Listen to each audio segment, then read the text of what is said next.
Salut à tous, aujourd'hui on se retrouve dans une vidéo assez spéciale puisque je suis accompagné de Roman. Alors Roman c'est quelqu'un d'assez particulier pour moi puisque c'est lui qui m'a fait découvrir Interactive Broker et vous savez à quel point j'adore Interactive Broker sur cette chaîne. Donc merci Roman de te joindre à nous sur cette vidéo.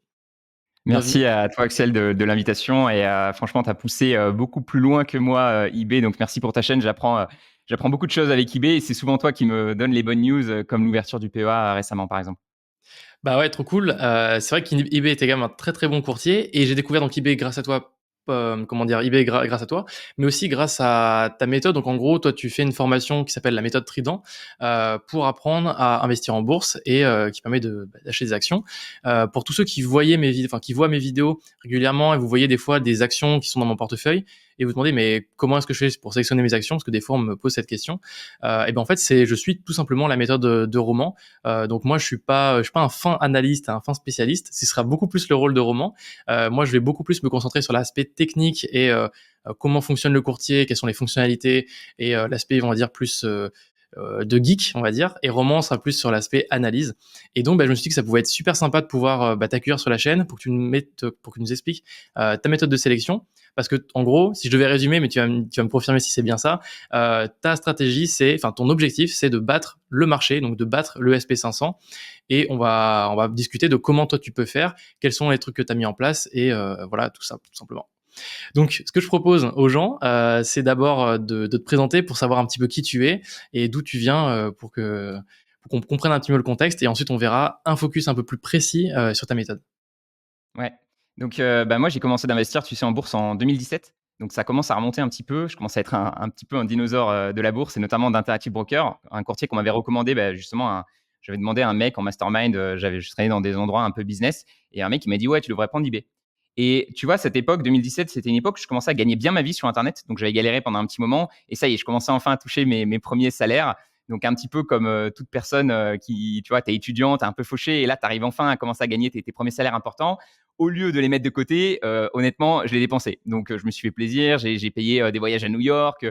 Je payais des hôtels et tout. Donc, j'avais manqué un petit peu d'argent durant ma jeunesse, surtout qu'on m'avait coupé les vivres assez tôt parce que j'avais dit je veux voler de mes propres ailes. Et là, tout d'un coup, je me retrouvais avec de l'argent et donc j'ai beaucoup dépensé, tu vois, et je me suis vraiment fait plaisir. Le truc, c'est que rapidement, je me suis dit, waouh, tu gagnes beaucoup d'argent, mais en fait, il te reste rien à la fin. Et ça commençait à me créer pas mal de stress. Et donc, tu vois, dès 2017, j'avais commencé déjà à mettre un petit peu d'argent en bourse en me disant, Roman, prévois un peu les choses, quand même essayer de mettre un petit peu de côté. Et ce qui s'est passé en 2018, c'est que j'ai transitionné, je suis passé sur du consulting. Et là, je suis vraiment entré dans une phase de ma vie où il n'y avait plus que le boulot. Donc, je faisais des horaires en fait qui étaient impossibles. J'avais des grosses promesses auprès de mes clients. Donc, en fait, je leur garantissais un certain retour sur investissement Hmm. par rapport à des Facebook Ads. J'avais énormément de pression. Je travaillais vraiment du lundi au dimanche. Je prenais quasiment pas de jour de repos. Quand je prenais un jour de repos, ma tête était au boulot. Et donc, j'ai connu, je pense que ce que beaucoup de gens connaissent finalement à un moment dans leur carrière, c'est le stress financier et le stress vraiment du boulot. Tu gagnes bien ta vie, mais en fait, tu es complètement prisonnier de ton taf. Et ça s'est mal terminé pour moi parce qu'en fait, fin 2018, j'ai fait un burn-out. Donc, burn-out Hmm. complet. Je me souviens très bien de la scène. En gros, je marchais dans les rues de Clermont-Ferrand et genre, je me suis mis à pleurer et je me Ah suis ouais. littéralement écroulé par terre. Genre, écroulé, tu vois, à côté du centre commercial, quoi. Et c'est ma chérie Ouais. qui a dû me rattraper, me relever et tout. Pour te dire à quel point le C'était stress était violent d'un arrivé à coup. un stade complètement. J'y arrivais plus, tu sais, quand t'as vraiment, tu te dis, je dois délivrer ça et tu te sens ici, Ouais. bah, c'est là que tu crées de l'anxiété. Et quand cette anxiété, elle s'accumule, au bout d'un moment, tu craques complètement. Ok, donc waouh, Et un coup. Et là, à ce moment-là, en fait, c'était pas la pression financière ou quoi que ce soit, c'était vraiment juste le côté taf où tu te mettais une pression de taf énorme, quoi. c'est ça. Mais en fait, en y réfléchissant, alors déjà, ce qu'il faut savoir sur moi, et c'est pour ça que ce burn-out, pour moi, ça a été vraiment une sonnette d'alarme énorme, c'est que j'ai perdu ma maman en 2015. Et je suis parti, en fait, c'était l'époque où justement je commençais à voyager. Je suis parti en Thaïlande, je suis revenu, elle était plus là. Hmm. Et elle a décidé de mettre fin à ses jours. Et en fait, ma mère avait déjà un historique de burn-out. C'est-à-dire qu'elle était dans un environnement qui était très toxique. Elle a fait un premier burn-out justement à cause d'un environnement toxique de travail. Et elle y est retournée, donc quelques années plus tard. Et elle a refait un deuxième burn-out. Et ce deuxième burn-out, c'était son dernier burn-out. Ok. Quand moi j'ai fait mon premier, tu vois, je me suis dit, OK, Roman, tu es en train de faire la même erreur que ta mère. Tu es en train de reproduire le schéma de manière inconsciente ou consciente, mais en gros, tu es en train de faire comme elle, c'est-à-dire tu as beaucoup d'énergie, tu veux donner, etc. Mais en fait, tu risques vraiment pour ta santé mentale. Et donc à ce moment-là, j'ai vraiment dit, ok, c'est bien beau l'argent, c'est bien beau la carrière, c'est bien beau de se mettre la pression, d'aller viser la lune et tout, mais si c'est pour te détruire toi personnellement, ça sert à rien. Donc vraiment, ce premier burn-out, moi j'ai pris beaucoup de recul et tu vois, je me suis vraiment dit, non, je finirai pas comme ce qui s'est passé avec ma mère et je vais vraiment mettre en priorité ma santé mentale. Et j'ai pris du temps pour moi. Je me suis carrément pris, tu vois, quasiment un an de repos. Alors, quand je dis un an de repos, en soi, j'avais quand même commencé à reprendre un peu de boulot. J'avais repris quelques sites e-commerce, mais tu vois, très tranquillement. Très tranquillement, parce que je me suis Mmh. dit, le but, c'est de regagner du momentum, c'est de regagner de la confiance en soi. Quand tu sors d'un burn-out, faut pas te remettre dans un truc parce que c'est la recette, sinon, pour que ça soit catastrophique. Et en prenant un peu de recul sur la situation, j'ai réalisé qu'en fait, si j'avais autant de stress dans ce boulot-là, c'est parce que c'était le stress financier, en fait. C'est-à-dire que je me disais, mais si j'arrête ce taf, Parce que tu as un train de vie qui était j'aurais très plus élevé? l'argent. Ouais. Et j'avais un niveau de vie qui était très élevé. C'est-à-dire que je me disais, mais tu dépenses tellement d'argent, si tout d'un coup tu arrêtes, voilà, je devais gagner dans les 10 000 euros par mois, j'en dépensais 11 000 probablement, et je me disais, mais si tu arrêtes, comment tu vas faire pour vivre? Et donc, Mmh. quand bah, du coup, ce boulot de consulting, forcément, j'ai plus pu le faire. J'ai gagné tout d'un coup beaucoup moins d'argent parce que je me reposais sur mes sites de e-commerce. Et je me suis dit, OK, Roman, non, on va revenir aux bases. Le plus important, c'est que tu sois à l'aise et tu vas prendre conscience un petit peu de où tu mets ton argent. Parce que j'étais à l'époque, justement, le gars qui pensait que suffit de gagner beaucoup d'argent et voilà, avec ton travail et il n'y aura pas de souci. Là, ça a vraiment été le déclic pour moi de me dire non, non, il faut que tu économises. C'est bien de gagner de l'argent, mais il faut que tu puisses en mettre de côté. Et donc, j'ai commencé, tu vois, c'est pour la première fois de ma vie, à suivre un fichier sheet avec mes dépenses. Donc, OK. c'est là, tu vois, Ah oui, avant, je c'était vraiment vivais avec. freestyle. Ça partait, ça rentrait, ça partait et tu suivais rien et c'est là où tu as commencé à traquer et C'est là où je me suis dit: «Non, non, il faut vraiment que tu commences à mesurer» et donc tout d'un coup, bah, je pouvais plus dépenser 11 000 € par mois, j'avais beaucoup moins. Donc je me suis dit: «OK, combien coûte chaque chose?» et je notais tout sur un fichier sheet. C'est la première fois aussi que j'ai calculé mon patrimoine et je me suis rendu compte que, bah, j'avais quand même, un petit patrimoine sympa, mais que, bah, il n'était pas forcément bien placé et donc c'est comme ça que j'ai commencé à m'intéresser à tout ça et tu vois, c'est après un an justement de reconstruction personnelle, donc qui était cette année 2019, que fin 2019, j'ai décidé de lancer ma chaîne YouTube pour justement partager un petit peu cette expérience que j'avais eue sur justement comment mieux gérer ses finances et comment arriver à gagner un peu plus d'argent, économiser de l'argent et investir de l'argent. Parce que finalement, mmh. moi, pendant des années, j'avais que la première partie qui était gagner de l'argent et j'avais pas compris les deux autres. OK, d'accord et toi, du coup, quand tu as eu pris ce déclic-là, tu t'es dit: «Je vais focus sur quoi?» Tu t'es dit: «Je vais commencer, direct par de la bourse» ou t'as as voulu tester d'autres trucs? Parce que c'est vrai que c'est un sujet dont on parle souvent, mais moi, par exemple, je suis plus, focus IMO, et j'ai l'impression qu'il y a plus un effet de levier sur l'IMO, qui peut être intéressant. Bon et bien sûr, il y a plein de désavantages à l'IMO et donc je pense qu'on va facilement en convaincre, ceux qui nous écoutent parce que vous regardez cette vidéo sur une chaîne de bourse. Mais, moi, à titre perso, c'est vrai que toutes mes opérations, elles prennent vachement de temps et ça peut coûter pas mal d'argent aussi. Après, ça peut aussi faire gagner des sous et surtout, on peut emprunter de l'argent auprès de la banque pour pouvoir utiliser de l'effet de levier. Maintenant, si on a un bon salaire et qu'on peut mettre pas mal d'argent de côté, cet argent de côté, on n'a pas besoin de le mettre directement en bourse. On peut l'utiliser comme preuve pour emprunter. Et en fait, pour moi, c'est que la bourse, il faut la voir comme quelque chose de complémentaire à l'immobilier, c'est pas quelque chose à confronter. Donc c'est pour ça que je fais les deux. Mais toi, je sais que toi, t'es clairement anti, enfin c'est pas anti-IMO, mais t'es quand même plutôt contre. En fait, ça dépend vraiment des profils et c'est vrai que moi, ce qui s'est passé, c'est que donc déjà, j'étais expatrié, donc c'était très compliqué pour moi de lever de Ah la oui, ça. dette, avec l'immobilier et c'est vrai qu'au début, je me suis intéressé à l'immobilier, mais il y a longtemps en plus, hein. J'avais commencé en 2012, j'avais acheté un petit garage sous les conseils de Cédric Anissette et je me souviens que je m'étais dit: «Allez, voilà, tu tentes un peu l'aventure IMO» et en fait, j'ai eu tellement de galères avec ce garage, je crois que j'en avais déjà parlé, mais en gros, il fallait, donc déjà, bah, toutes les démarches, les frais, donc les frais de notaire qui étaient hyper élevés sur un petit garage comme ça. Donc la taxe foncière, voilà, il y avait plein de paperasse. C'est vrai que moi, ça m'a tout de suite un petit peu refroidi. Derrière, changer 3 fois de locataire parce que chaque fois, les gens, bah, ça partait et cetera. Donc moi, de gérer ça à distance, c'était compliqué. À un moment, la porte du garage, elle s'est cassée. À un moment, il y a eu des inondations, donc il a fallu refaire, enfin, vraiment, je me suis dit: «Mais tu es en train de galérer avec 15 mètres carrés, qu'est-ce que ça va être quand tu auras 150 mètres carrés, quand tu auras un appart ou même quand tu voudras en avoir plusieurs?» Et donc, moi, je me suis vraiment dit, non, mais en fait, c'est pas ton rôle. J'ai pas envie de me créer un deuxième boulot. J'ai pas envie d'y bosser dessus les week-ends. Moi, j'ai déjà un travail qui gagne bien et je pense qu'il y a plein de Français qui sont dans ma situation. Ils ont déjà un boulot qui marche bien, dans lequel voilà, qui les passionne. Ils n'ont pas envie de se passionner par l'immobilier. Donc, à nouveau, si l'immobilier, ça te passionne, bah, tant mieux, profites-en et va faire de l'immo. Mais si ça ne te passionne pas forcément et que tu as déjà un travail qui te plaît bien et que tu as déjà du cash à investir, je trouve que la bourse, c'est une voie un peu plus rapide. Et je pense que pour les gens comme moi qui ont un bon salaire, il vaut mieux essayer soit de faire de l'IMO mais de manière 100% déléguée, ou soit en effet se diriger vers la bourse. Et moi, c'est pour ça que rapidement, je me suis intéressé à la bourse parce que je me suis dit, je veux des revenus passifs. Et pour moi, Mmh. l'immobilier, c'était pas des revenus passifs, tu vois, c'était des revenus avec quand Ah même de la non, on est gestion, avec d'accord, quand même de c'est la actif. paperasse. Exactement. C'était presque de l'entrepreneuriat. Enfin, c'était un peu entre. Moi, je dis toujours l'IMO, c'est entre l'entrepreneuriat. C'est moins risqué que l'entrepreneuriat, mais c'est quand même beaucoup plus actif que la bourse. Donc, tu vois, en fonction du temps que OK. tu as de dispo, le mec, voilà, qui est en CDI et qui a beaucoup de temps de dispo, pourquoi pas se lancer dans l'IMO si ça lui plaît, s'il a en plus des contacts, ça peut l'aider. Mais attention, il y a du temps, il est consacré. Et moi, franchement, je vois trop de personnes. Même des gens des fois qui sont à l'aise financièrement, qui vont aller s'emmerder avec, tu vois, avec l'investissement locatif, où ils vont aller changer les draps Airbnb et tout. Et je me dis, mais enfin, le but de la vie, tu vois, c'est de se dégager du temps pour en profiter.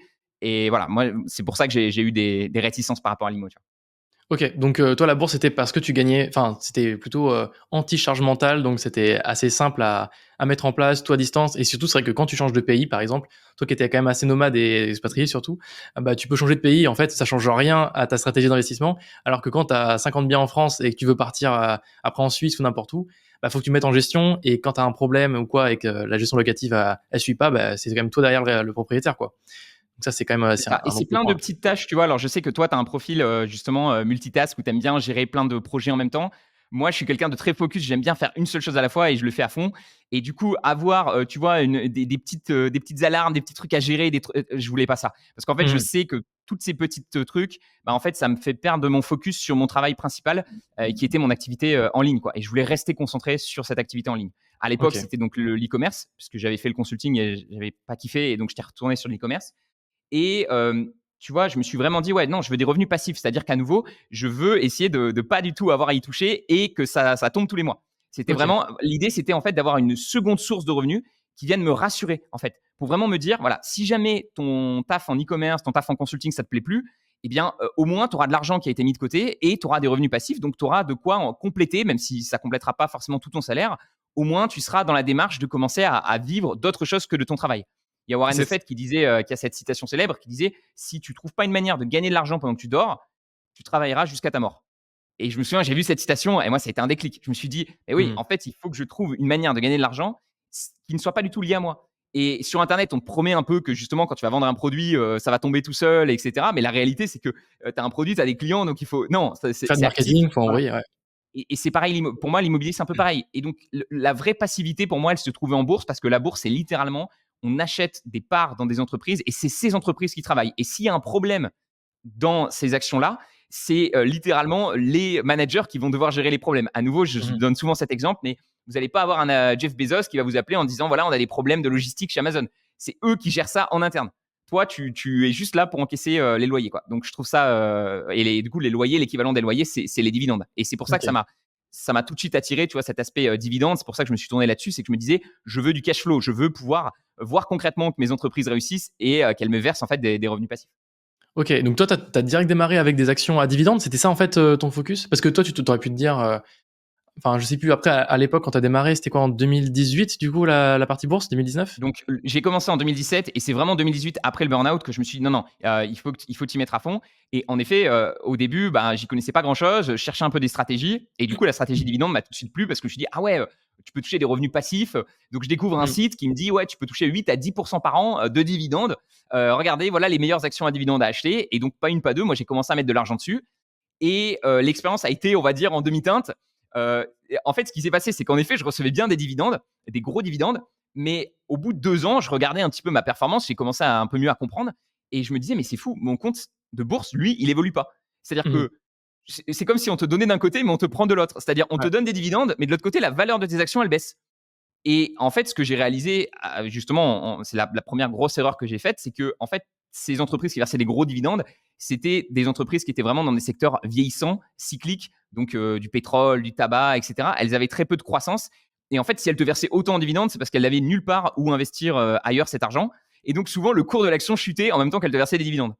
Mmh. Donc, au bout de 2 ans, tu vois, j'ai eu un peu cette révélation de me dire, euh, en fait, le but, c'est pas juste de recevoir des dividendes, parce que si tu reçois des dividendes mais que ton compte y baisse, autant ne pas investir en bourse et te reverser directement l'argent que tu as réussi à épargner, quoi.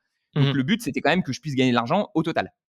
Et donc là, j'ai commencé un petit peu à me former. J'ai découvert notamment le site à ce moment-là, SimpliSafe, qui donnait une sécurité à la note du dividende. Et je me suis dit, bah, en fait, le but, c'est pas juste d'avoir un gros dividende, c'est d'avoir un dividende sécurisé qui va pouvoir être maintenu sur le long terme et qui va pouvoir avoir une certaine croissance. Parce que si c'était passé à l'époque, justement, et ça avait été un peu la goutte d'eau, tu vois, qui avait fait déborder le vase par rapport à la stratégie dividende, c'est je me souviens d'une action, j'ai pris moins 50% dessus. J'avais dû perdre 6 000 euros dessus. Et sur le site que je suivais, il disait ouais, rajoute dans cette action, t'inquiète pas, elle va monter. Elle a encore perdu moins 50%. Donc, c'est pas parce Ah ouais. qu'une action a perdu 50% qu'elle va pas reperdre 50%. Derrière, elle coupe son dividende. Donc, moi, je me suis dit, ah ouais, d'accord. Donc là, vraiment, j'ai plus rien, quoi. Non seulement j'ai Mmh. plus le revenu passif, mais en plus, l'action a été divisée par 3. Donc, c'est là où je me suis dit, non, en fait, ces actions-là, c'est un piège. C'est là que j'ai compris vraiment que c'était un piège, ces actions à fort dividende. Et que la priorité, en fait, c'était de sélectionner à nouveau des actions qui allaient pouvoir verser un dividende, mais de manière sécurisée pour vraiment que ce revenu passif il soit Mmh. sécurisé. Et donc, c'est là que je suis arrivé avec cette stratégie de dire je veux des revenus passifs. Donc, à nouveau, ces dividendes, c'est 100% passif, il n'y a rien à faire à part avoir les actions. Sécurisé, donc à nouveau que l'entreprise soit solide. Et croissant, c'est-à-dire que chaque année, elle puisse faire monter son dividende pour que tu aies de plus en plus de revenus passifs. C'est ça, parce que donc sur la définition de sécurisé, c'est que le dividende, en fait, il va être versé, donc il va être moins attractif, il va peut-être être de 1, 2, 3%. Donc déjà, c'est beaucoup moins attractif qu'un 7, 8%.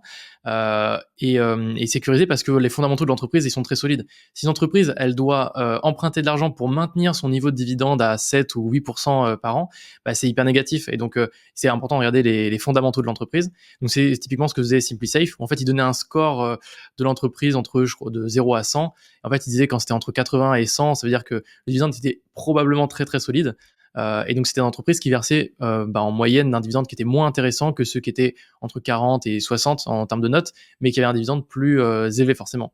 Et surtout, ce qui t'intéresse, comme tu dis, c'est l'augmentation du dividende, parce qu'en gros, le dividende, ça c'est aussi peut-être bien de rappeler pour peut-être certains qui connaissent pas, mais en gros, le dividende, c'est au bon vouloir de l'entreprise. Donc si elle souhaite verser un dividende, elle peut en verser un, mais si elle peut pas ou qu'elle ne veut pas, eh ben, elle peut tout à fait couper. Genre par exemple Disney pendant les années Covid, bah, en fait ils étaient comme ils ont les parcs Disney, Disneyland, Disney World, etc.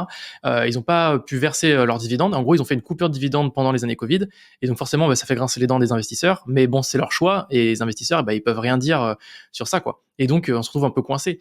Et donc, toi, tu vas choisir plutôt des entreprises qui ont des fondamentaux solides, qui ont une politique de dividendes, de distribution de dividendes, et pourquoi pas, du coup je vais me faire un peu l'avocat du diable, mais pourquoi pas des entreprises qui ne versent pas de dividendes justement et qui vont réinvestir cet argent en pensant qu'ils vont faire mieux que toi avec le détachement du dividende. Ouais, complètement. En fait, c'est ça, c'est que j'ai compris ça, je l'ai compris petit à petit en me formant, tu vois, de me dire en fait, la dividende, c'est un choix. Après, moi, j'ai toujours aimé les actions à dividende parce que c'est une entreprise qui dit j'ai tellement de cash que je sais plus quoi en faire et je vous le redistribue. Donc moi déjà j'aime bien les entreprises qui sont profitables parce qu'il y a plein d'entreprises, la majorité en fait à 50% des entreprises sur les marchés qui ne gagnent même pas d'argent. Donc c'est spéculatif, c'est-à-dire t'espères qu'un jour elles vont faire des profits. Là t'es vraiment sur des entreprises qui font du profit et le dividende ne ment pas. C'est-à-dire que si l'entreprise te verse réellement un dividende, tu peux mentir, tu peux essayer de trafiquer un peu tes chiffres, etc. Mm. Mais à un moment quand tu reçois du cash sur tes comptes, tu sais que c'est vraiment l'entreprise qui en a généré quoi. Et donc j'aime beaucoup cette approche. Maintenant en effet comme tu l'as souligné, il y a plein d'autres éléments que l'entreprise doit faire avant de verser un dividende. La dividende, c'est un peu la dernière étape. Avant, elle va pouvoir réinvestir en elle-même dans des projets qui peuvent lui rapporter beaucoup. Et l'entreprise elle a des fois des possibilités d'investir dans des projets qui peuvent lui rapporter 20-25% de rendement. Donc, c'est super intéressant qu'elle investisse évidemment en interne. Elle va pouvoir rembourser ses dettes, elle va pouvoir racheter ses propres actions. Le dividende, c'est un petit peu la finalité. Une fois qu'elle a fait tout ça, dans une bonne politique, c'est à ce moment-là qu'on verse le dividende. Et à nouveau, moi, Mm. j'aime bien des entreprises, comme tu l'as souligné, qui vont pouvoir le verser, mais qui vont aussi, qui ont encore beaucoup de choses à faire en termes de réinvestissement et de croissance. Pas des entreprises, en effet, qui sont en fin de cycle. Je pense par exemple aux pétrolières et tout, qui, en fait, elles ont plein d'argent, mais elles ne savent pas quoi en faire et donc elles le versent en dividende.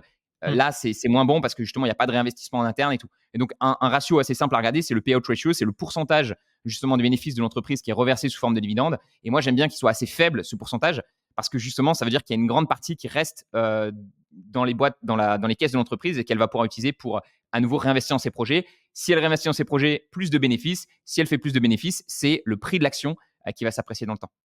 C'est clair. Et juste pour rejoindre sur pourquoi choisir les actions à dividendes plutôt qu'un autre type de stratégie, par exemple des ETF capitalisants, etc. Mais ça, on va revenir pour justement comparer la performance des deux méthodes. Moi, c'est une phrase que j'avais lue en anglais que je trouvais hyper pertinente. Et en fait, ça fait tilt dans ma tête. C'était earn money and buy income. Et en fait, ça veut dire obtiens de l'argent et achète des revenus. Et en fait, ce principe d'investir pour acheter des revenus, c'est un peu comme par exemple acheter des parts de SCPI. Donc si je devais faire le comparaison avec l'immobilier, où c'est comme acheter un appartement sans avoir l'idée de le vendre. Et en fait, quand tu ne penses pas à la vente, ça te enlève un poids des épaules en te disant, j'ai pas besoin de timer le marché, de savoir quel est le meilleur moment auquel vendre. En fait, le détachement de dividendes, il va être régulier. Si bien sûr on sélectionne bien l'entreprise, mais il va être soit trimestriel, soit annuel, soit mensuel. Et en fait, vous allez recevoir votre dividende de manière régulière, prédictible quasiment, et voire même vous pourrez presque prédire une augmentation du dividende. Donc c'est quand même cet environnement qui fait que moi c'était très séduisant. Après forcément, on l'a vu et on va le voir, ça nécessite quand même d'investir quand même pas mal de sous pour que ça devienne significatif. Mais Ouais, alors c'est bien que tu dises ça parce qu'en effet, je préfère préciser tout de suite, il y a des gens quand ils vont voir la moyenne de rendement de notre portefeuille qui a environ 1% de rendement, ils vont dire mais ça sert à rien, tu vois, surtout quand tu ouais. compares à l'immobilier. Mais un truc très important qu'il faut comprendre, c'est qu'en fait, 90% de ce qu'on va gagner avec les actions, ça va être l'appréciation de l'action et seulement 10% le dividende. Donc le dividende, il commence très petit, mais il s'apprécie, il va grandir avec le temps et il va représenter une part de plus en plus importante. Ce qui est génial avec la bourse et qu'on oublie trop souvent par rapport à l'immobilier, c'est que l'immobilier, en fait, tout ce que tu gagnes, c'est ton cash flow. C'est-à-dire que 100% est reversé. En fait, tu n'as pas de dividende dans l'immobilier, c'est ton loyer. Et ton loyer, c'est combien ton locataire il paye. Et avec ce loyer, il faut que tu puisses rembourser ton crédit. Dans une action, ce qu'il faut un peu le voir comme ça, moi j'aime bien cette image-là, c'est un peu comme un appartement qui, certes, génère des loyers, donc c'est les ventes qu'il va faire, mais avec ces loyers-là, il va vous en reverser une partie. Donc à nouveau, on a dit environ 10% des loyers, il va vous les reverser et ils vont augmenter chaque année. Donc ça, c'est génial aussi parce qu'en IMO, c'est rare que ton loyer il augmente. Tu vois, c'est hyper capé. Il y a beaucoup de règles de politique en France qui t'empêchent de dire du jour au lendemain, OK, j'augmente de 10% mon loyer l'année prochaine. T'imagines Mhm. l'expérience. Alors que là, les actions qu'on sélectionne, vu que leurs bénéfices ils augmentent, elles augmentent très fort. On a des augmentations. Récemment, on a eu une action qui a augmenté de 15% sans dividende. Donc ça, c'est génial. Voilà, tu n'as pas ça en immobilier. Donc à nouveau, le revenu, il part plus faible, mais il augmente plus fortement. Et les 90% qui vont rester dans la boîte, c'est la boîte, elle va l'utiliser pour rajouter. C'est un peu comme si un bien immobilier rajoutait des pièces. Tout d'un coup, vous aviez qu'une chambre, tout d'un coup, vous avez deux chambres. Vous avez deux chambres parce que la boîte a réinvesti et elle a créé en fait un nouveau segment de business qui va lui aussi rapporter plus d'argent. Donc finalement, le loyer, lui aussi, il va monter, qui va être récolté. Et c'est Mhm. grâce à ça que elle va pouvoir vous reverser un loyer plus important. À nouveau, quand une entreprise augmente de 15% son dividende, il faut que ses profits aient augmenté de 15%. Sinon, il y a un problème. Et du coup, c'est ça qui est génial et qu'on oublie trop souvent avec la bourse, c'est que finalement, on investit dans des véhicules qui eux-mêmes vont grandir et venir rajouter des pièces, si bien qu'au bout de quelques années, on peut se retrouver avec une entreprise qui n'a plus rien à voir avec celle qu'on avait achetée à la base, qui rapporte beaucoup plus et qui nous donne des superbes rendements, aussi bien en dividendes qu'avec l'appréciation de l'action. Moi, ce que je dis souvent sur l'appréciation de l'action, c'est vrai que ça fait peur de timer le marché, de se dire à quel moment je vais vendre. Ça, c'est sur le court terme. C'est-à-dire, sur le court terme, tu te dis, est-ce que mon action, elle va prendre de la valeur? Et souvent, elle va bouger pour plein de raisons. Mais sur un horizon de 10 ans, ce qu'il faut toujours se souvenir, c'est les fondamentaux qui drivent la performance de l'action. Et donc, si l'entreprise, elle est parvenue à faire, par exemple, 15% d'augmentation de ses bénéfices sur les 10 prochaines, pendant 10 ans, tu peux quasiment être sûr que toi aussi, tu vas avoir fait 15% par an de rendement avec cette action. Sauf si tu as acheté l'action à nouveau à un prix délirant, mais si tu as acheté à un prix correct, finalement, tu vas avoir la même performance que ce que fait l'action. Donc, c'est la fameuse citation de Benjamin Graham qui disait sur le court terme, le marché est une voting machine, donc une machine de vote, c'est-à-dire tout le monde dit oui, Nvidia c'est super, Apple c'est de la merde, machin, ils ont fait ça. Donc tout le monde, c'est le bordel sur le court Mhm. terme. Donc à nouveau, sur 1 ou 2 ans, tu peux faire moins 20, moins 30%, tu sais pas trop pourquoi. Récemment, tu as dû voir, il y a Google qui a énormément chuté pour des petits soucis court terme. Mais à nouveau, ce qui va driver Google, la performance de Google sur 10 ans, c'est l'augmentation de ses bénéfices. Et donc, tout ce qui compte, c'est de rester concentré sur ses bénéfices. Et donc, sur le long terme, le marché est une weighted machine, une machine de poids, c'est-à-dire le poids que va représenter l'entreprise et la performance qu'elle va avoir, c'est la performance que tu vas pouvoir faire sur le long terme. Ok. Là, ça a l'air de prendre quand même pas mal de temps, tout ce que tu fais. Est-ce que genre tout le monde peut faire ça, faire ses analyses d'actions, etc. Ou là, ça a l'air d'être quand même assez technique quand même d'aller voir les fondamentaux des entreprises et tout ça. Alors moi, en vrai, j'ai appris ça, tu vois, petit à petit. J'ai découvert tout ça au fur et à mesure du temps. Comme je t'ai dit au début, j'achetais comme un débile des actions à énorme rendement. Ensuite, je me suis tourné vers des actions un peu bon père de famille. Tu vois, j'ai acheté Coca-Cola, Johnson Johnson, tu vois, des entreprises. Ça fait 50 ans qu'elles versent leurs dividendes et tout. Mais là aussi, c'était une erreur parce qu'en fait, j'ai réalisé que le problème avec ces actions bon père de famille, c'est que la croissance n'est pas suffisante. C'est-à-dire que, et tu l'as très bien souligné avec les ETF, aujourd'hui, on peut investir facilement dans un ETF S&P 500. Et moi, ce que j'ai réalisé, c'est qu'en fait, il y avait plein de mes actions que j'avais achetées qui étaient super bien réputées dans le monde des investisseurs à dividendes. Je pense à Realty Income, je pense à Johnson Johnson. Et quand je regardais les faits, c'est que ces actions-là, elles se faisaient battre par un S&P 500 sur les 10 dernières années. Donc, tu as beau avoir à nouveau un dividende peut-être un peu plus élevé que le S&P 500, peut-être une action un peu plus sécurisée qui va baisser un peu moins. La réalité, c'est que tu gagnes beaucoup moins que si tu as acheté un ETF. Donc, moi, quand j'ai réalisé ça, je me suis dit, bah merde, en fait, pourquoi j'investis pas dans des ETF? En fait, pourquoi je me prends la tête à aller sélectionner les actions, à me casser la tête, à faire des analyses, à trouver les entreprises les plus sécurisées, puisque en achetant un S&P 500, bah, je pourrais obtenir une meilleure performance. Mais il y a quand même un truc qui m'a un petit peu titillé, c'est que je me suis dit, c'est bizarre, il y a certaines de mes entreprises qui, elles, vraiment font mieux que le S&P 500. Elles font 2, 3, 4% de plus que le S&P 500. Et quand j'ai commencé vraiment à creuser, à analyser, à essayer de comprendre d'où venait cette différence de performance, ben, en fait, c'était simple, c'est que c'était des entreprises qui avaient une meilleure croissance. C'est-à-dire qu'elles augmentaient leurs bénéfices beaucoup plus rapidement. Donc, elles étaient sécurisées, elles versaient un dividende sécurisé, tout ça, mais au lieu d'augmenter, on va dire, entre 4 et 6%, comme les entreprises bon père de famille, elles augmentaient plutôt entre 12 et 15%. Et quand tu as une entreprise qui augmente entre 12 et 15% sa bénéfice, alors que le marché en moyenne, lui, il augmente qu'entre 8 et 10%, eh bien, forcément, tu te retrouves avec beaucoup plus d'argent à la fin. Mmh. Et OK. ça, c'est un truc que les gens se rendent pas forcément compte. Je t'ai mis un petit tableau pour qu'on se rende compte un petit peu. Si tu peux le partager, comme ça, on va le montrer aux gens. Ouais, là, ça on est dessus, ouais. Donc, tu me dis quand tu vois. Ouais, c'est bon, on voit, nickel. Ouais, donc tu vois, le S&P 500, on est en moyenne entre 8 et 10% et ça correspond en fait à l'augmentation moyenne des bénéfices. Donc là, tu vois, j'ai mis 9%, par exemple, sur le S&P 500. Et les actions Trident que je vise entre 12 et 15% d'augmentation des bénéfices. Et donc, tu vois que la différence, parce qu'on se dit toujours, ouais, 2% de plus, qu'est-ce que ça fait? Bah, 2% de plus sur un horizon de 20 ans, c'est 2,1 fois plus d'argent. Donc là, on voit qu'avec un 10 000 euros dans le S&P 500, tu finis, s'il fait 9% par an, avec 56 000 euros. Si tu les mets dans des actions qui parviennent à faire 13% en moyenne, tu termines avec 115 000 euros au bout de 20 ans. Donc, moi, je t'avoue que quand j'ai vu ça, et j'ai trouvé vraiment des investisseurs qui suivaient cette stratégie-là d'aller chercher les actions les plus qualitatives du marché et de surperformer le marché. Donc, un investisseur célèbre, par exemple, c'est Terry Smith.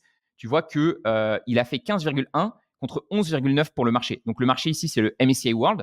Donc, typiquement, ce qu'on peut acheter avec un ETF. Et lui, il a fait Mmh. 15,1 en sélectionnant justement les actions les plus qualitatives, en ayant vraiment un portefeuille concentré sur ces entreprises qui avaient des plus fortes croissances et qui avaient un petit peu les meilleurs fondamentaux possibles. Et donc, on peut rentrer 15,1 ici pour voir ce que ça fait. Donc là, on a Terry Smith et là, on a du coup le MSCI World. Et là, pareil, tu vois qu'à la fin de ta carrière d'investissement, ça te fait 71 000 euros en plus sur ton compte. Et donc, pour moi, en fait, je me suis dit, mais en fait, si je sélectionne ces actions et que j'arrive à trouver ces actions de top qualité, je peux atteindre ma liberté financière 2 fois plus rapidement que ce que je pourrais faire avec un ETF. Et quand j'ai OK. vu ça, je me suis dit, ben, c'est ça, en fait. Il faut que j'aille trouver ces actions de top qualité parce que le gain que je pourrais faire en plus par rapport à l'ETF, il est énorme. Et du coup, je me suis dit, vas-y, il faut que je le fasse, quoi. Parce que là, c'est en comptant le réinvestissement des dividendes, dans ta méthode? C'est, enfin, je veux dire, là, c'est en comptant les dividendes perçus plus la valorisation des actions, des titres? C'est ça, c'est la performance totale. Donc, généralement, comme je vous l'ai dit, il y a dans ces, par exemple, si tu dis entre 12 et 15%, si on fait 13% par an, tu vas avoir, par exemple, 1% ou 2% qui va provenir des dividendes et le reste, ça va être vraiment l'action qui s'apprécie grâce à sa croissance. OK, et donc tu gardes toujours une idée en tête de: «Je vais vendre un moment mes titres», ou est-ce que dans ta tête, c'est: «Je vais toujours acheter mes actions et le garder comme une rente, un peu à vie», tu vois? Parce que ça, c'est ce qui m'avait séduit clairement dans la méthode, donc que tu avais faite au tout début, donc c'était il y a quasiment 3 ans maintenant, je crois, quand tu as lancé ta formation.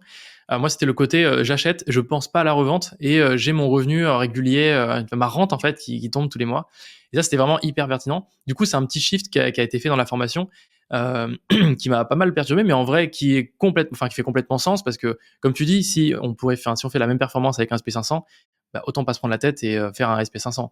Mais si on peut faire 2 fois mieux sur le long terme, bah, autant aller faire, 2 fois mieux, et en plus avec un dividende. Et c'est ça, et ça n'empêche pas d'avoir le dividende. En fait, pour moi, il y a 2 stratégies, j'appelle ça les 2 niveaux de la liberté financière. Tu as le niveau où alors déjà, quand tu me disais vendre, pour moi, dans tous les cas, j'achète aujourd'hui des actions avec une vision long terme. Donc vu que je veux que le prix rejoigne les fondamentaux, toujours mon objectif quand j'achète une action, c'est de la garder pendant 10 ans. Mmh. Évidemment, je les surveille, je surveille notamment les publications de résultats et je vérifie que la thèse est toujours bien en place. Parce que si tout d'un coup, il y a vraiment un gros changement, là, potentiellement, on pourrait vendre. Mais si tout se passe bien, je vais les garder pendant 10 ans, s'il n'y a pas de ralentissement, de croissance, de vente, etc. Et au bout de 10 ans, à ce moment-là, je pourrais les vendre sans trop d'inquiétude parce que je sais que sur 10 ans, à nouveau, j'aurai la performance que le marché a fait, quoi. Tu vois ce que je veux dire? Donc, je sais que je vendrai mon action avec une très belle plus-value, quoi, au moment où j'en aurai besoin. Et Mmh. donc, le premier niveau, en effet, c'est je décide de vendre mes actions pour atteindre ma liberté financière. Je décide d'en liquider une petite partie. Donc là, on a la fameuse règle des 4%. Tu sais que quand tu as des actions qui performent bien, tu peux vendre environ 4% de la valeur de ton compte chaque année. Et donc, ça te donne une idée du montant total de revenus passifs que tu pourrais générer. Mais on a aussi le deuxième solution, les dividendes. Et là, les dividendes, c'est vrai que c'est encore mieux. C'est plus compliqué à atteindre, mais c'est encore mieux parce que les dividendes, tu n'as absolument rien à faire puisque l'argent tombe directement sur ton courtier. Donc, ces dividendes, c'est compliqué parce qu'à nouveau, c'est que 10% de tes gains. Mais vu que tu les as achetés il y a 10 ans et que l'entreprise, normalement, a beaucoup augmenté son dividende, tu peux te retrouver, à nouveau, tu démarres avec 1%, mais si tu as une croissance de 10 à 15% par an, tu peux te retrouver au bout de 10 ans avec des rendements en dividendes qui commencent à être intéressants, qui peuvent s'approcher des 3-4% et qui peuvent donc financer ton style de vie. Et donc, moi, je me dis, l'idéal, mon objectif ultime, et ça devrait être c'est ça pour la majorité des gens qui suivent ma stratégie, c'est de se dire, on va essayer de vivre des dividendes. Mais si jamais on ne peut pas vivre des dividendes, on pourra aussi vendre des actions pour compléter notre style de vie si on veut se débloquer un peu plus de revenus. Et ça, c'est important, tu vois. C'est-à-dire que ce que j'aime bien avec les dividendes, c'est même moi, je me les verse directement sur mes comptes aujourd'hui. Je sais que la majorité des gens préfèrent les réinvestir. Mais moi, j'aime pas trop cette idée, tu sais, qu'il y a dans les milieux de la finance où c'est vraiment pour la retraite, Tu genre capitalises, dans ouais. 50 ans, etc. Et moi, je me dis non, en fait, j'ai envie d'avoir des revenus passifs dès aujourd'hui. Et c'est pas parce que je me verse ces 10% là sur mes comptes qu'il n'y a pas 90% qui va continuer à nouveau, on l'a vu, qui va Mmh. continuer de créer de s'améliorer et de me rapporter beaucoup sur le long terme. Donc pour moi, c'est un équilibre. J'ai pas envie, tu vois, de me retrouver à 60 ans et de me dire bon bah là, c'est là maintenant que je peux profiter. C'est trouver l'équilibre entre les deux. Et je trouve que les dividendes permettent de bien équilibrer tout ça. Tu vois, tu as une partie de revenus qui tombe Mmh. et tu as une partie pour le long terme. Ouais, parce que c'est pas simple de savoir justement quand on reprend la méthodologie, on va dire investissement ETF capitalisant. En gros, à un moment, tu vas te dire: «Bah, je vais investir fort très rapidement», donc je vais commencer à investir peut-être des 500 ou des 1 000 € par mois, pour ceux qui ont vraiment les moyens et donc je vais investir fort pendant 10, 15, 20 ans et en fait, il y a un moment où on devrait profiter de son capital et donc c'est à quel moment est-ce qu'on décide de: «J'arrête de mettre et en plus, je commence à vendre mon portefeuille, je commence à consommer mon portefeuille». Et du coup, je trouve que c'est mentalement, c'est quand même très compliqué. L'avantage des dividendes, c'est que on se pose même pas la tête, enfin, on se pose même pas la question. On reçoit le dividende qui est détaché. Maintenant, si en plus, comme toi, tu prends comment dire, le move de faire tes retraits directement sur ton compte bancaire, donc c'est encore plus direct, tu peux en profiter et l'utiliser sur ton pouvoir d'achat, bah, c'est encore plus concret. Et en fait, tu n'as même plus besoin de te dire, bon, bah, est-ce que là, c'est le meilleur moment pour commencer à retirer, à profiter de mon capital? Ou voilà, là, c'est vraiment, tu le fais déjà, quoi. Donc c'est ça qui est bien. Il y a des gens qui vont me dire c'est n'importe quoi, vraiment, parce qu'en fait, moi, le paradoxe, c'est que je me verse mes dividendes, mais je continue d'investir en bourse. Donc, il y a des gens qui vont Ouais, dire bah, du coup, autant verse-toi pas les laisser. dividendes, ils sont déjà sur ton compte, etc. Mais ce que les gens comprennent pas, c'est que mentalement, c'est hyper important. Et au moins, j'ai déjà la structure pour vivre. Parce que ce que disent beaucoup de gérants de patrimoine, justement, et de CGP, ils disent que des fois, le plus dur à faire, c'est que pour quelqu'un de 50 ans, c'est de le convaincre que c'est le moment de dépenser son argent. On Mmh. parlait des croyances par rapport à l'argent. Il y a des gens, tu vois, ils sont tellement bloqués, ils ont tellement pris l'habitude d'épargner et de mettre de côté qu'en fait, ils n'en profitent jamais. Ouais. Donc, c'est OK si ton but, c'est vraiment de faire hériter tes enfants et que voilà, ça soit uniquement pour l'héritage. Mais honnêtement, le but, c'est aussi d'en profiter, tu vois. Et donc, moi, je sais que j'ai déjà ces virements. D'ailleurs, avec Interactive Broker, c'est automatique. Donc, tu sais, tu configures ton virement. Je Mmh. prends ma moyenne de dividendes de l'année dernière. Je prends aussi mes intérêts que je gagne sur eBay. Hop, je me les reverse automatiquement sur mon compte. Il arrive sur mon compte courant. Et donc, je sais que c'est de l'argent un petit peu bonus. C'est le début de mon revenu passif. Et donc, concrètement, je vois en fait mon chemin vers la liberté financière qui s'améliore d'année en année, puisque de Mmh. manière générale, les revenus passifs vont monter. Et je peux aussi regarder à peu près combien je pourrais revendre si jamais j'ai besoin. Et donc, ça me donne vraiment le sentiment de progression. En fait, à chaque fois que j'investis, à chaque fois que je Ouais. remets, à chaque fois que je touche les dividendes, je me dis, je Après suis toi, en train de faire le chemin, quoi. et ça, tu traques tout sur un fichier Sheets, et en plus récemment, alors du coup dans la formation, donc si jamais ça vous intéresse et vous avez envie en tout cas déjà de découvrir la formation de Trident, donc je vous mettrai un lien qui sera en description de cette vidéo pour moins découvrir la méthode et etc. Et ce qui est trop bien, c'est que Roman, donc en plus a bossé avec un développeur pour créer une plateforme qui va vous permettre alors tout un tas de choses, mais notamment entre autres de pouvoir suivre votre performance liée à la méthode. Donc je sais pas si on peut remonter ton écran Si, pour... on va partager. C'est vrai que juste pour préciser aux gens, parce que du coup, tu me l'as dit, et il y avait des gens des fois qui m'ont dit, mais pourquoi tu as changé de stratégie, etc. Donc, j'ai lancé la première méthode Trident en septembre 2020, où j'avais ma première expérience. Et justement, à l'époque, c'était plus la stratégie, c'était plutôt, je vais vous aider à vous construire un portefeuille de dividendes sécurisés. Donc, c'était vraiment à nouveau la sécurité du dividende en priorité et avec voilà, des actions sécurisées et bonne croissance. Donc, ça a bien marché. On a fait ça de 2020 à 2022. Et à partir de 2023, j'ai du coup ce fameux truc où je me suis dit, non, en fait, je veux aussi avoir une super performance. Et donc, j'ai lancé la version 2 du portefeuille, donc le nouveau portefeuille, avec l'objectif vraiment de battre le S&P 500. Et donc, je me suis engagé sur YouTube de dire, je vais, parce qu'il y a beaucoup de gens, hein, les pro ETF, on le sait, hein, ils sont anti. Ça m'attriste un peu, je sais pas toi, mais moi, j'aime bien les ETF. Et franchement, je le recommande à plein de gens. Il y a plein de gens pour qui c'est top, les ETF. mais laisser exister aussi d'autres stratégies, tu vois. C'est cool d'échanger et que chacun trouve la stratégie qui lui correspond. Et ce que des fois je critique un petit peu chez les gens qui défendent les ETF, c'est qu'ils ont l'impression que toute personne qui fait pas des ETF, c'est le grand méchant loup et il faut forcément venir le critiquer. Donc je trouve ça un petit peu dommage. Moi, je pense qu'il faut vraiment trouver la stratégie qui correspond. Et du coup, vu qu'il y a beaucoup de gens qui disent que c'est impossible de battre le marché, bah, je me suis dit, OK, les gars, je vais vous montrer que je vais le faire. Je me suis engagé publiquement. Et donc, sur les 5 prochaines années, donc le portefeuille, il a commencé en janvier 2023. Et du coup, je vais pouvoir vous montrer ce que ça donne depuis qu'on a lancé du coup ce portefeuille. Ça y est, tu vois mon Ouais, écran, c'est bon, Axel? on voit, ouais, ouais. Donc, on a 9,3 points de plus que le S&P 500.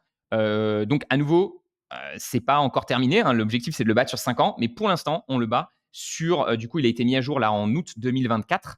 Donc, c'est Mmh. assez récent. Et Alors pour on expliquer peut-être a aux gens, en gros, ce que toi tu fais, c'est que tu as ton portefeuille à toi en perso et tu as un autre portefeuille, on va dire, de démo, où tu investis 100 € par semaine dans la méthode. Donc en fait, c'est simple, toi tu manges de ta propre soupe, tu dis: «Bah voilà, il y a mon portefeuille de démonstration de la performance et tu as ton portefeuille personnel dans lequel toi tu vas investir, bah, plus en lien avec toi, bah, ton profil à toi». Donc dans les 2 cas, tu manges de ta propre soupe et ça te permet aussi d'affirmer que ta performance, elle est meilleure que le SP500 parce que justement tu traques cette performance.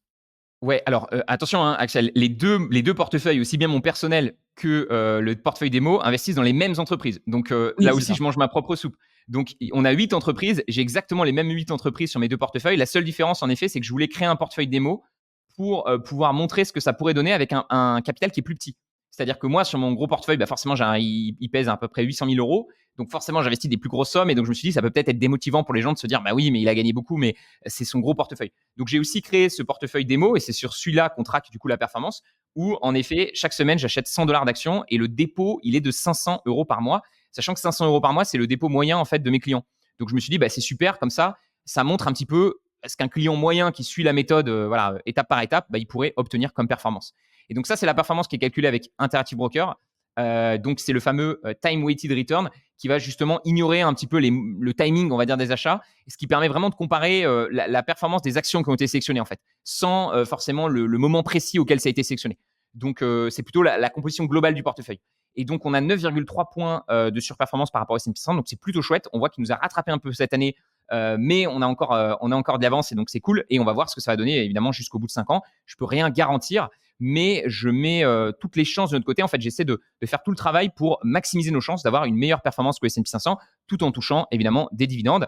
Et comment je garantis ça et comment le travail que je fais, en fait, c'est les fondamentaux.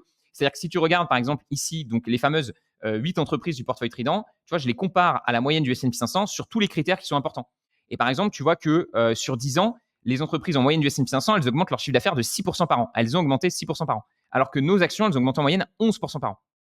Et si tu regardes le free cash flow, qui est donc l'équivalent des bénéfices, de l'excédent de trésorerie qui va justement financer le dividende, tu vois qu'en S&P 500, on est en moyenne à 10% par an d'augmentation. Et c'est pour ça d'ailleurs que le S&P 500 a rapporté en moyenne 10% par an. C'est parce que les entreprises augmentent leurs bénéfices à 10% par an, alors que nous, on est à 15%. Et tu vois, tu peux même voir sur le futur ce que les analystes pensent. Les analystes, ils pensent qu'en moyenne, le S&P 500 devrait faire grandir ses bénéfices à 9% par an, alors que les notes sont à 14%. Donc, en fait, il y a rien de sorcier. C'est-à-dire que l'idée, c'est vraiment d'aller sélectionner des actions qui ont des meilleurs fondamentaux. Et c'est grâce à ces meilleurs fondamentaux qu'elles devraient pouvoir obtenir une meilleure performance que la moyenne du marché. On voit, elles ont aussi des meilleurs retours sur investissement, des marges. Donc, quand une entreprise Trident vend 100 € de produits, bah, elle garde 31 € pour elle, alors qu'en moyenne, dans le S&P 500, c'est que 13 €. Donc, tu vois, et ça, c'est vraiment des éléments qu'on a créés sur l'app Trident qui vous permettent de comparer les différentes entreprises. Et ce qui est chouette, c'est que même si vous ne suivez pas exactement les actions Trident, vous pouvez créer votre propre portefeuille démo ici. Et comme ça, vous allez voir ce que ça donne et vous comparez directement au S&P 500. Vous pouvez vous comparer au S&P 500, mais on a aussi rajouté le Nasdaq, le CAC 40. Donc comme ça, vous pouvez vraiment voir si Mmh. vous avez sélectionné les entreprises tu vois, qui sont suffisamment solides pour avoir une chance par rapport aux grands indices et Mmh. par rapport aux ETF. Et là, du coup, on compare l'aspect qualitatif de notre portefeuille VS le SP500 avec l'Uptrident.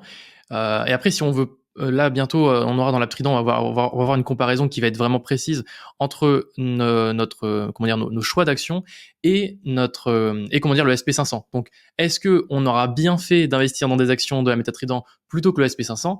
Ça, on va aussi le savoir. Donc ça, c'est quand même un point quand même très déterminant. Même si déjà on peut C'est suivre la performance du portefeuille déjà sur Interactive Broker ou même sur ton fichier Sheets. Mais en fait, le problème avec le time weighted return que je vous ai montré, c'est que justement, c'est bien, mais en fait, c'est pas très, on comprend pas bien ce 50%, comment il le calcule, parce que c'est vraiment un calcul assez particulier. Et donc, c'est pas vraiment l'argent qui est rentré sur le compte. Donc, ce qu'on a décidé de faire, en effet, sur la Trident, c'est d'avoir un truc beaucoup plus direct et simple. C'est de se dire, OK, tu as acheté telle action. Si tu avais acheté un ETF du S&P 500, voilà combien tu aurais gagné. Voilà combien tu as gagné avec ton action. Et donc, concrètement, d'un point de vue vraiment purement financier, sans rentrer dans du jargon technique et compliqué, donc, à nouveau, vous avez sur Interactive Broker la possibilité de vous comparer justement avec ces modèles utilisés par les fonds de gestion, etc., sur la performance des actions. Mais là, vous pouvez, du coup, bientôt avec l'AppTrident, c'est un petit peu un truc qu'on donne en avance parce qu'on l'a pas encore, on est en train de le terminer. Je ne sais pas si tu vois mon écran, Axel, là. Ouais, c'est passé dessus, ouais. Et donc là, vous avez un exemple des 8 actions qu'on a dans le portefeuille Trident. Et donc, on voit que sur mes comptes, alors c'est un petit peu mélangé parce qu'il y a des actions que j'ai achetées il y a plus longtemps. Et du coup, ça mélange mon compte principal et mon autre compte. Mais on voit que j'ai acheté 612 000 euros d'actions. Elles valent aujourd'hui 749 000, ces actions-là. Et si j'avais investi dans le S&P 500, j'aurais gagné que 735 000. Donc, on voit que là, pour l'instant, j'ai gagné 13 000 euros de plus que si j'avais investi dans un S&P 500. Et donc, ça aussi, ça va être super important de regarder ça. Et ce qui est cool, c'est que on va permettre en fait aux particuliers, je pense que ça c'est chouette, que les particuliers ils puissent rentrer leurs infos dessus et qu'ils puissent savoir, même s'ils n'ont pas forcément acheté les actions Trident, justement, est-ce que ils ont des meilleures performances que le S&P 500 ou pas. Donc moi mon objectif c'est vraiment de donner du pouvoir en fait aux particuliers et de se rendre compte. Et peut-être que justement ils se rendront compte que ils ont plein d'actions qui battent pas le S&P 500, donc dans ce cas ils vont se dire Mmh. vaut mieux que j'achète un S&P 500.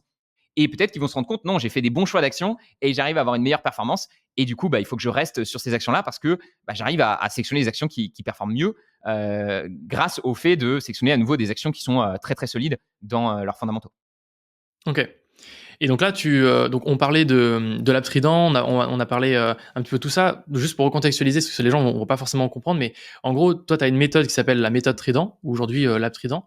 Est-ce que tu peux nous en parler un peu plus sur ce que c'est, ce que ça contient pour les gens en fait, c'est quoi l'offre que tu proposes pour eux et qu'est-ce qu'ils vont obtenir de tout ça, quoi.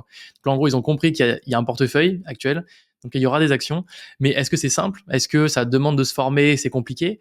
Voilà, un petit peu tout ça, quoi. En fait, ce qui s'est passé, donc si on revient un peu sur l'histoire, moi, je me suis rendu compte qu'avec ces actions quality, si je faisais bien le boulot, je pouvais atteindre ma liberté financière 2 fois plus rapidement. Et donc, j'ai commencé, tu vois, à aller chercher ces actions. Et je me suis rendu compte que c'était pas si simple, tu vois. C'est-à-dire, j'ai passé des heures sur des fichiers sheets. Pendant tout le développement de la méthode Trident, je passais des heures sur les fichiers sheets. J'ai acheté près de 6 000 euros, enfin, je payais 6 000 euros par an d'outils. Donc, en fait, à chaque fois que je découvrais un nouvel outil, je le rajoutais à ma liste. Et du coup, j'avais plein d'outils différents. Chacun, tu sais, genre SimpliSafe, c'est super sur la sécurité dividende. FastGraph, c'est bien sur la valorisation. GoroFocus, c'est bien quand tu vas avoir plein de data. Donc, je me retrouvais à payer tous ces outils. Et à un moment, je me suis dit, c'est bête en fait de payer tout ça et de pas partager en fait tout ce que je découvre. Parce qu'un gros avantage qu'on a en bourse et qu'on n'a pas forcément dans l'immobilier, c'est que si tu vois, je rencontre un super investisseur immobilier, je peux pas faire le deal avec lui, à moins que je le Mmh. connaisse et qu'il me dit, bon allez, voilà. Là, ce qui est trop bien en bourse, c'est que moi, je peux faire tout le travail de recherche et les gens peuvent littéralement juste acheter la même action que moi. Et ils auront la même performance que moi, alors que moi, j'y ai passé 100 heures dessus et eux, ils y ont passé 10 minutes, quoi, tu vois. Et donc, c'est Mmh. un petit peu la magie de la bourse. Et je me suis dit, c'est pour ça qu'il faut que je partage en fait tout le travail que je fais, toutes les recherches. Ça va permettre aux gens en fait de savoir exactement quoi acheter sans avoir à passer autant de temps à rechercher des actions quality. Bien sûr, pour ceux qui le souhaitent, j'explique aussi comment je fais. Donc, je sais qu'il y a des gens qui aiment pas qu'on leur donne le poisson, qui préfèrent apprendre à pêcher le poisson. Et donc, ceux qui veulent apprendre à pêcher le poisson, je montre toute ma stratégie, je montre les outils qu'on a développés pour justement avoir toutes les datas, parce que ça, c'est très compliqué d'avoir les données sur toutes les entreprises de manière bien rangée, etc. Ça, c'est compliqué. Donc, voilà, j'ai vraiment essayé de faire un programme, tu vois, qui s'adresse aussi bien aux débutants qui ont envie de pas se prendre la tête et qui veulent savoir juste qu'est-ce qu'il faut acheter concrètement pour avoir ces super performances en bourse, et également à des gens plus avancés qui souhaitent comprendre un petit peu comment on analyse une boîte, qu'est-ce qu'il faut regarder.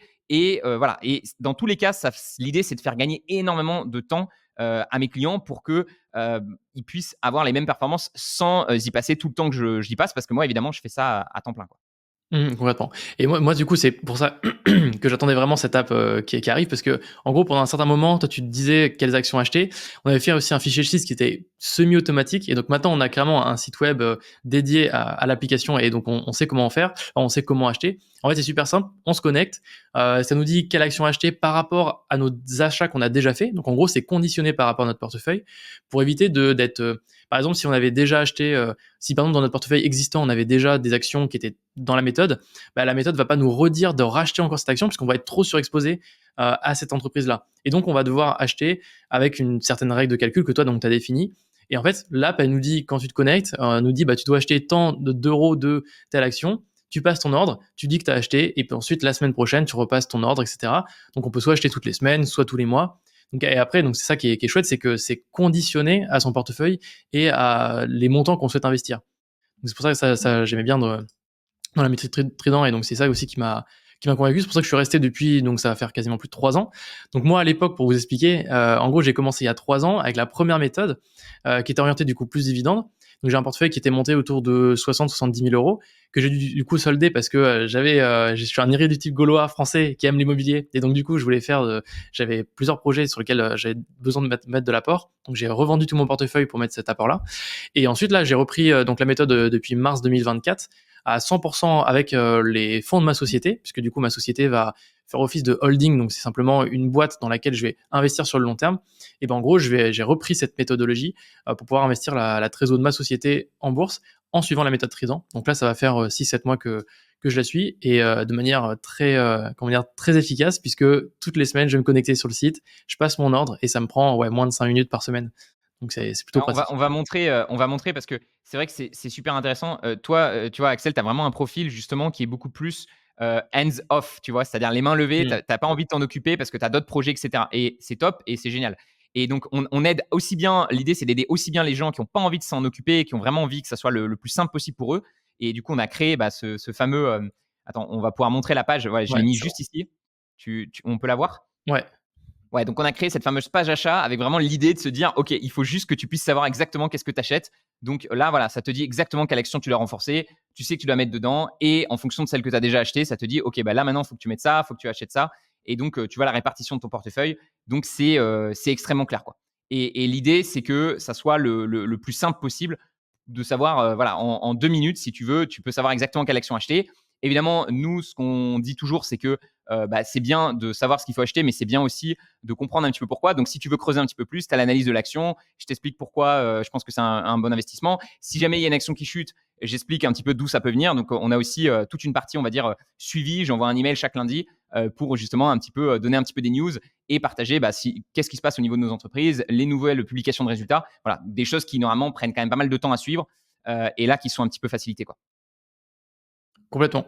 Donc ça, c'est donc tu dirais que tu décrirais comment, je veux dire, le cœur de la formation. Donc toi, aujourd'hui, le cœur de la formation, c'est tu as l'app Trident qui te permet de choisir, enfin de déterminer quelle action tu dois acheter.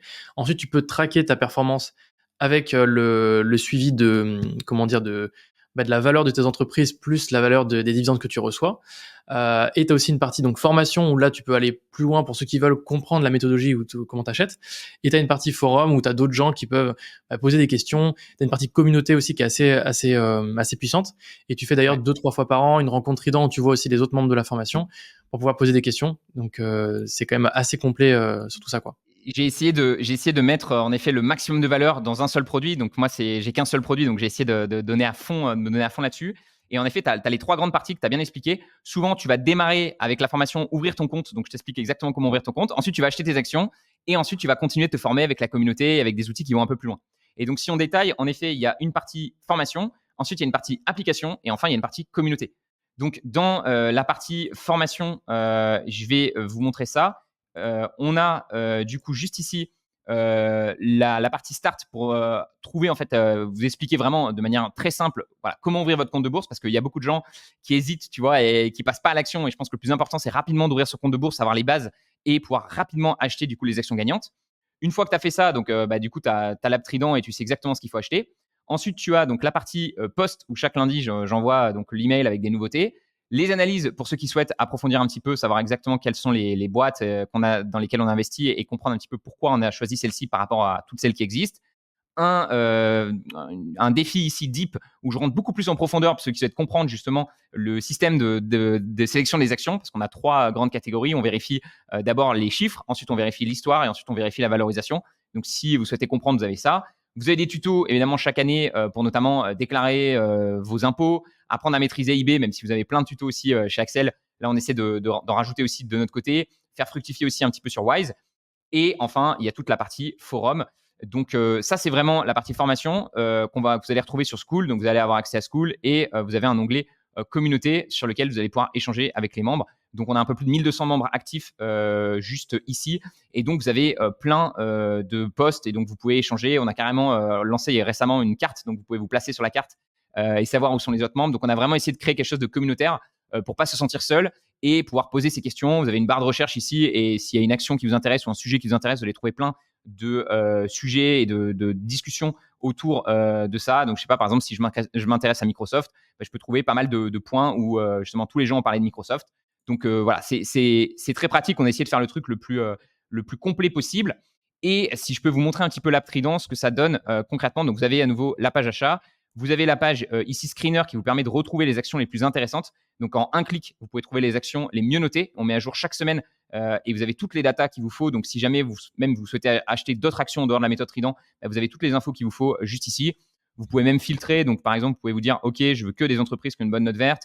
Je veux que des entreprises ici qui sont éligibles, qui versent un dividende et qui sont éligibles au PEA. Et là, vous avez les meilleures entreprises qui ont les meilleurs fondamentaux. Et ça va vous faire gagner un temps de fou, notamment si vous souhaitez analyser des actions, parce qu'au moins, vous avez directement les actions les plus intéressantes à aller analyser. On a parlé du coup du portefeuille qui vous permet de voir votre performance. Vous allez aussi avoir un onglet ici dividende qui vous permet de voir exactement ce que vous avez reçu de dividendes sur les derniers mois. Donc, vous voyez un petit peu votre évolution. Vous pouvez cliquer, avoir le détail et savoir exactement quelles sont les entreprises que vous ont payées. Donc, voilà, l'idée, c'est vraiment d'améliorer constamment cette partie application pour la rendre la plus sexy, la plus pratique possible. Et du coup, en effet, tu l'as souligné, Axel, après, on a la partie communauté. Donc, j'avais parlé un petit peu du forum. Une On communauté qui organise est quand même aussi… assez active, parce qu'en fait, toi, tu as Ouais. aussi un système où en fait, ceux qui apportent le plus de valeur dans la communauté, donc c'est quand même assez interactif. Comment dire, ils ont une sorte de bonus s'ils participent beaucoup et qu'ils font des posts intéressants, pertinents pour les autres personnes, quoi. Ouais, en fait, moi, tu vois, je suis dans un stade où là, c'est cool, j'ai atteint ma liberté financière. J'ai gagné plus de 200 000 euros en fait, de gains en bourse depuis le début. Aujourd'hui, je pourrais tirer environ 2 ou 3 000 euros par mois de revenus passifs en vendant mes actions. Donc, pour moi, le game, il est fini. Enfin, tu vois, et maintenant, aujourd'hui, j'ai juste envie d'aider d'autres personnes à atteindre cette liberté financière. Pour moi, il y a 3 paliers. Il y a les 10 000 euros, les 100 000 euros et le million. Et en fonction de là où vous en êtes, j'ai envie de vous aider à passer au prochain palier. Donc, si vous êtes à 10 000, j'ai envie de vous aider. Enfin, si vous êtes à zéro, j'ai envie de vous aider à passer à 10 000. Si vous êtes à 10 000, j'ai envie de vous aider à passer à 100 000 et de 100 000 à 1 million. Et contrairement à ce qu'on pense, ça va de plus en plus vite. C'est-à-dire que moi, quand j'ai fait ma première vidéo sur YouTube, je me souviens, j'ai partagé justement mon patrimoine. J'étais à 150 000 euros.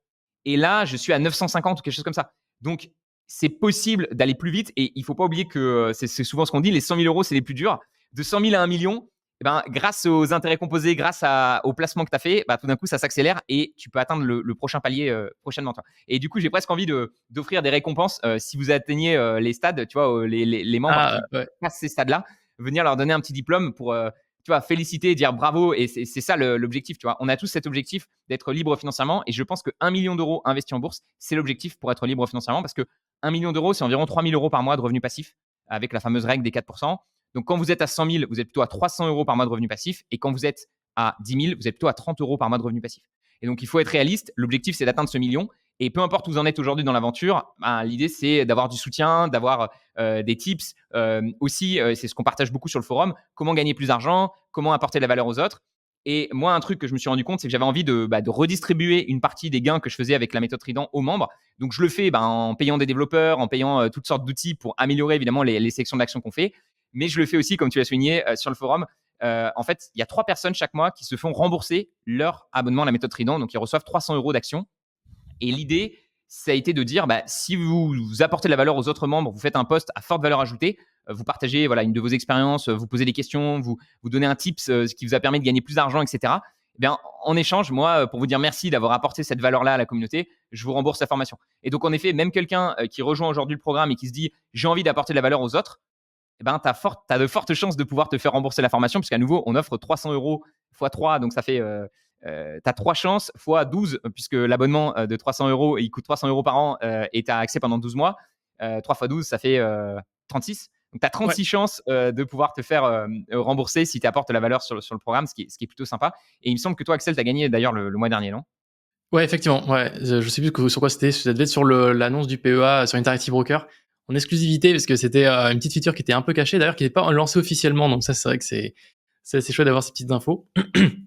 Et donc ouais, non, franchement, c'est top de pouvoir faire ça pour la communauté. Et donc, en gros, bah ça, si on fait un post de valeur, bah en fait, on peut se faire rembourser sa formation, donc c'est quand même très très chouette. En sachant que pour ceux qui veulent tester la formation, toi, tu t'offres une garantie, je crois, pour tester. Et donc comme ça, enfin, en fait, le but, c'est que une personne qui veut démarrer et qui veut le tester, en fait, ils prennent pas de risques. En fait, c'est toi qui prends les risques entre guillemets à sa place, et qui veulent tester la méthode, savoir si le concept, ouais, la méthode en fait lui convient, quoi. Carrément, carrément. Moi, vraiment, le but, à nouveau, je suis pas là pour, enfin, tu vois, j'ai un business qui marche bien, mais mon objectif, c'est d'aider les gens à travers ce business-là. Donc je sais qu'en France, c'est toujours mal vu de vendre des formations, toujours des gens qui vont dire: «Ouais, les formations, c'est un arnaqueur», ou je sais pas quoi. Évidemment, je gagne ma vie grâce à ça, mais j'ai vraiment envie, j'ai à cœur, en fait, que mes clients soient satisfaits. Et moi, j'ai pas envie de prendre votre argent si vous n'êtes pas 100 satisfait de la valeur que je vous apporte. Donc déjà, en effet, on a une garantie satisfait remboursé 60 jours. Donc littéralement, tu payes, tu rentres, tu testes tout ce que tu veux pendant 60 jours. Voilà, tu regardes tous les modules, tu vérifies. Et si ça te plaît pas au bout de 60 jours, peu importe la raison, tu me dis non, ça me convient pas parce que X ou Y, on te rembourse sans problème.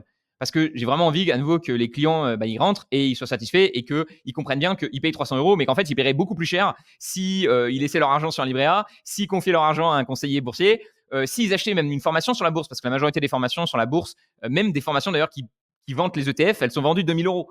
Donc 300 euros versus 2000 euros, on est quand même sur un tarif qui est beaucoup plus faible.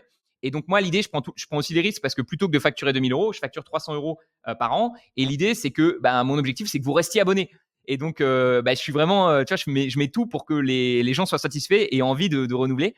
Et le taux de renouvellement a fait que monter. Là, je crois qu'on est à environ à 70% de taux de renouvellement. Donc, c'est cool. Ça montre que les clients sont de plus Mmh. en plus contents de ce qu'on fait. Il y a aussi des gens qui arrêtent et puis qui reviennent quelques années, enfin, un ou 2 ans plus tard. Donc, voilà, c'est très flexible. Mais on a un fort taux de satisfaction. Et d'ailleurs, on a récolté les témoignages il n'y a pas longtemps. On vous mettra le lien vers la page. Vous pourrez retrouver les témoignages sur la page. On a récolté 250 témoignages. Donc, si vous voulez des preuves, on va dire concrètes, avec des vidéos de gens qui vous disent qu'est-ce qu'ils pensent concrètement de la méthode Trident, plutôt que d'avoir que mon avis à moi, parce qu'évidemment, moi, je suis biaisé, vous pouvez aller voir ces avis-là et vous pourrez voir un petit peu si les gens en sont satisfaits et qu'est-ce qu'ils trouvent bien dans la méthode Trident, qu'est-ce qu'ils trouvent moins bien, pour voir si ça peut vous correspondre, quoi. Mmh. Et là, donc tu parlais donc le fait que le format ce soit un truc, à abonnement, est-ce que c'est pas trop dérangeant pour ceux qui veulent se dire: «OK, mais moi je veux démarrer, mais m'engager sur 10 ans à payer 300 euros par an, ça me paraît, peut-être compliqué». Après, c'est parce que moi, mon type de profil, je reste abonné, ça fait 3 ans que je suis resté abonné parce que je suis client, mais je suis vraiment client depuis 3-4 ans, parce que je veux cet outil-là où j'arrive, je me connecte, je passe mon ordre et j'arrête. Et parce que j'ai pas envie de me former moi-même. Mais pour ceux qui se disent, bah, qu'est-ce qui se passe si au bout de 2 ans j'arrête? Est-ce qu'ils peuvent, concrètement? Alors, je suis pas un opérateur téléphonique, je te rassure. C'est-à-dire que je vais pas te demander de m'envoyer une lettre, tu sais, de recommandé, pour annuler l'abonnement, hein. Donc, Ouais. l'abonnement, tu peux l'annuler à tout moment depuis ton espace client en un clic. Donc, en vrai, il y a pas de souci, quoi. Il y a des gens qui ont juste envie de faire 1 an pour comprendre un peu la stratégie, puis après ils ont envie de, l'appliquer à eux-mêmes. Et de toute façon, j'explique tout. Donc, en soi, si tu me dis: «Bah, voilà, j'ai envie à la fin de moi d'aller sélectionner mes propres actions, j'ai envie de contrôler complètement le truc et j'ai plus forcément envie d'avoir les conseils de Roman», tu peux complètement t'en passer. Donc à nouveau, c'est pas un engagement, voilà, tu restes 1 an si tu veux, tu restes 2 ans si tu veux.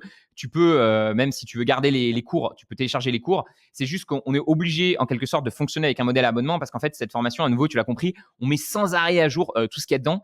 Mmh. On développe des outils, on paye très cher pour avoir des datas justement sur les entreprises, pour avoir la performance. Tu sais, il faut payer des choses pour avoir les prix qui sont mis à jour, En pour temps avoir les réel, ouais. performances. Donc tout ça, c'est des charges et donc forcément, on a besoin, si tu restes longtemps, de pouvoir financer ça. Mais à nouveau, il y a aucun engagement et l'idée, c'est de tester, de voir si ça plaît et si ça plaît pas, nos problèmes, quoi.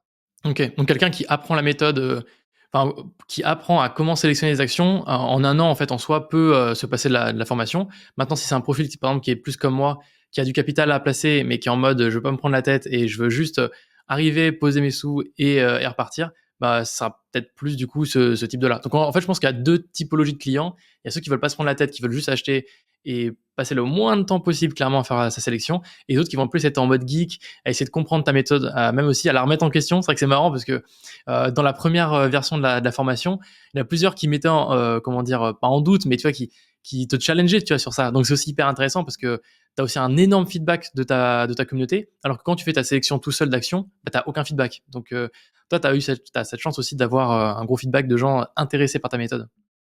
Mais moi, je leur dis tous les jours merci à mes clients parce que c'est grâce à eux que je suis devenu meilleur, quoi. Vraiment, les feedbacks sont énormes. À chaque fois qu'on sort des nouvelles fonctionnalités, qu'on change des trucs, bah, ils sont toujours là à dire, bah, ça j'aime bien, ça j'aime moins et tout. Donc c'est eux qui ont fait que la méthode Trident est ce qu'elle est aujourd'hui, tu vois. Et 4 ans plus tard, elle est bien mieux et bien plus intéressante que, tu vois, j'ai envoyé un email il y a pas longtemps, j'ai retrouvé un screenshot du tout premier fichier sheet et je me dis, mais quel chemin parcouru en 4 ans, quoi. C'est fou. Ouais. C'est fou. Et bah, c'est le chemin que tu parcours quand en effet tu te remets sans arrêt en question et que tu es à l'écoute de tes clients et que tu dis, bon, bah, je vais chercher à faire quelque chose qui soit un petit peu mieux. Donc, tu as complètement raison. Et je pense qu'en effet, le profil hands-off qui veut pas s'en occuper, ben, lui, il va surtout acheter les actions qui sont recommandées. Et puis, au bout d'un an, 2 ans, quand regardez la performance qu'il a fait par rapport au S&P 500, et si on a battu le S&P 500, ben, ça sera probablement rentable pour lui de payer 300 euros. À nouveau, ça dépend du montant que tu vas investir. Mais on l'a vu avec un investissement de 10 000 euros, ça peut te rapporter 2 fois plus d'argent. Donc, tu vois, payer 600 euros d'abonnement ou gagner 10 000 euros en plus, bon, bah, tu vois, le calcul, Oh, il est plutôt rentable, quoi, tu vois. Surtout si on arrive à t'aider sur d'autres éléments, parce que voilà, tu peux aussi avoir besoin d'aide sur OK, comment je gagne un peu plus d'argent, comment je mets un peu plus d'argent de côté. Voilà, donc c'est ça. Et le profil un peu plus geek, en effet, souvent, ce que les gens me disent, c'est que ouais, je prends juste un an d'abonnement à la méthode Trident et après, je vais faire les analyses par moi-même. Puis après, ils se rendent compte du travail que c'est. C'est-à-dire que chaque action qu'on analyse, moi, c'est des fois 40, 50 heures de boulot. Donc, c'est compliqué si tu as un métier à côté de faire ça. Et souvent, même quand tu es passionné, ça fait plaisir d'avoir d'autres gens qui investissent en bourse, en fait. Et d'ailleurs, tu vois, le plus dur, on n'en parle pas assez, mais c'est de garder ces investissements. Là, nous, on est au courant qu'il faut garder sur long terme, etc. Mais quand il y a une panique, il y a plein de gens qui se mettent à vendre.